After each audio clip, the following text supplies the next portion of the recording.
ဆရာကျွန်တော်တို့စားလိုက်ရတော့မလားအေးအခုပဲစားလိုက်တော့ဒီဘောင်အဘာတိန်တော့ဟာ ရာသူကြီးသူတို့တွေကြောင်ရောက်လာကြပြီ ဒီတစ်ခေါက်တော့မင်းတို့ရွာတောင်လို့ဖျားချပြမယ် ပြီးတော့ကျွန်တော်တို့ဘက်ကအာယုံကလာလည်းအရင်တိုက်ပွဲမှာပဲတည်သွားခဲ့ပြီ အဲ့တော့ဆိုရင်ဒီကောင်ကတော့ရှုံးပြီပေါ့ အေးဆေးပဲဒီကောင်လေးရတော့ ဘာတန်တော့အဲ့ဒါ ဘာသာရေးစိတ်မပူနဲ့ငါတို့မှာထန်းလုံးတက်ကြီးရှိတယ် break ကတော့အေးဆေးပါပဲ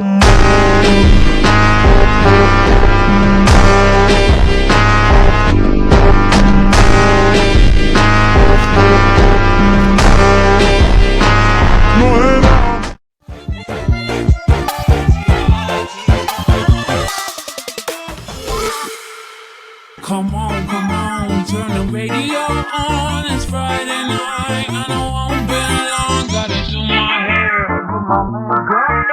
It's Friday night, and I